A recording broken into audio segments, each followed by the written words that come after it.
ধুবুৰীত scrap syndicate GST ফাঁকি overloaded truck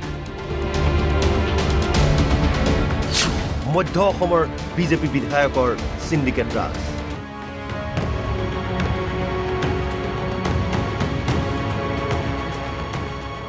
ভঙা-চিঙা সামগ্ৰীৰ এক বৃহৎ সিন্ডিকেট গঢ়ি উঠিছে ধুবুৰীত অসমৰ বিভিন্ন স্থানৰ পৰা বহিৰাজ্যলৈ এইদৰে দৈনিক ট্ৰাকে সৰবৰাহ হয় ভঙা-চিঙা সামগ্ৰী খুদ শাসকীয় বিধায়কৰ নেতৃত্বত এই ভঙা-চিঙা সামগ্ৰীক লৈয়ে এতিয়া গঢ়ি উঠিছে কোটিটকীয়া সিন্ডিকেট মধ্য অসমৰ বাহুবলী বিধায়কজনৰ সিন্ডিকেট লিষ্টত ট্ৰাকৰ নম্বৰ এন্ট্ৰি নাথাকিলে বহিৰাজ্যলৈ কোনো এখন স্ক্ৰেপ বুজাই ট্ৰাক নোৱাৰে যাব বিধায়কৰ সিন্ডিকেট লিষ্টত নাম থাকিলেহে যাব পাৰে ট্ৰাক এয়া হল ছাগলীয়া গেট চাওক ছাগলীয়া গেটেৰে কিদৰে অভাৰলোডেড স্ক্ৰেপ কঢ়িয়াই ইখনৰ পিছত সিখন ট্ৰাক গতি কৰিছে বহিৰাজ্যলৈ ছাগলীয়াৰ দৰে শ্ৰীৰামপুৰৰ এইখন গেটেৰেও দৈনিক শ স্ক্ৰেপ ভৰ্তি বাহন গৈছে বহিৰাজ্যলৈ কিন্তু শুনি আচৰিত হ'ব শাসকীয় দলৰ মধ্য অসমৰ বাহুবলী বিধায়কজনে দুইখন গেটতে নিয়োগ কৰিছে ধন সংগ্ৰহৰ এজেণ্ট আজি শ্ৰীৰামপুৰৰ কোলা অধ্যায় কোলা হৈয়ে থাকক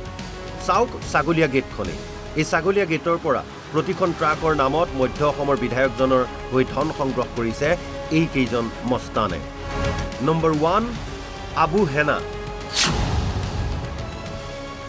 নম্বৰ 2 কাদেৰ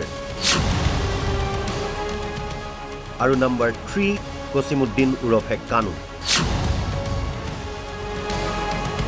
আবু কাদেৰ আৰু কানুৱে প্ৰতিখন ট্ৰাকৰ পৰা দৈনিক সংগ্ৰহ কৰে 22,000 পৰা 25,000 টকা দৈনিক যদি শ স্ক্ৰেপ ভৰ্তি ট্ৰাক বহিৰাজ্যলৈ যায় তেন্তে হিচাপ কৰক আবু কাদেৰ আৰু কানুৰ জৰিয়তে দৈনিক বাহুবলী বিধায়কে সংগ্ৰহ কৰিছে কিমান টকা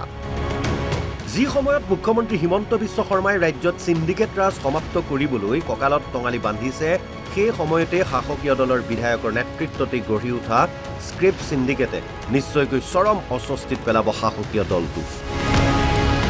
ইস্যুহীন বিৰোধীয়ে ইতিমধ্যে স্ক্ৰেপ সিন্ডিকেটক ইস্যু হিচাপে লৈ যিকোনো মুহূৰ্ততে ম্লান কৰিব পাৰে চৰকাৰৰ শূন্য সহনশীলতা পূৰ্বে CBI আৰু EDৰ জালত পৰি কুখ্যাতি অৰ্জা মধ্য অসমত কোন এই বাহুবলী বিধায়ক কেনেকৈ ছাগলীয়া আৰক্ষীক মেনেজ কৰিছে সিন্ডিকেট বাহিনীয়ে ধুবুৰী প্ৰশাসনে কিয় ভয় কৰে সিন্ডিকেট বাহিনী